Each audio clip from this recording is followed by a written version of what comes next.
Dalam sebuah hadis Nabi bersabda, la tazulu qadama 'abdin yaumal qiyamah hatta yus'al an arba'in.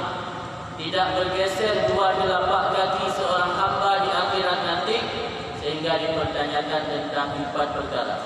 Yang pertama, an umurihi bima afna, tentang umurnya, ke mana dia habiskan umurnya.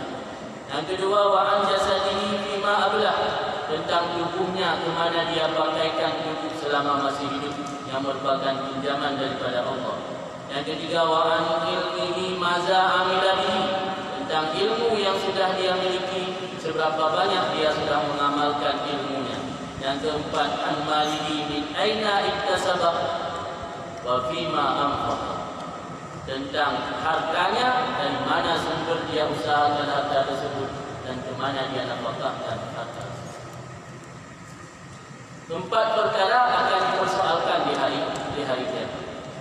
Dari setiap pos pemeriksaan di akhirat akan ditanyakan tentang perkara tersebut: umur, tubuh, amal, ilmu.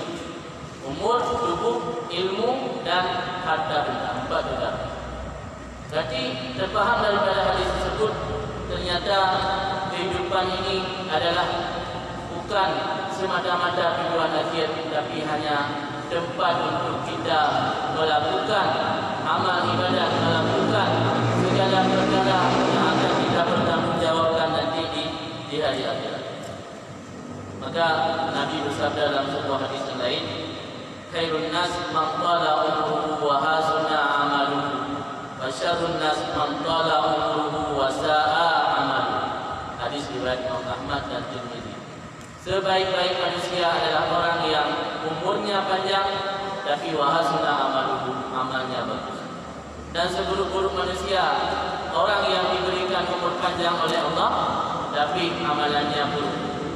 Artinya terpaham daripada hadis tersebut, patokan baiknya kehidupan seseorang ataupun tidak baik bukan pada lama atau pendeknya umur, tapi sejauh mana memanfaatkan umur tersebut kepada jalan terbaik, kepada jalan tersebut.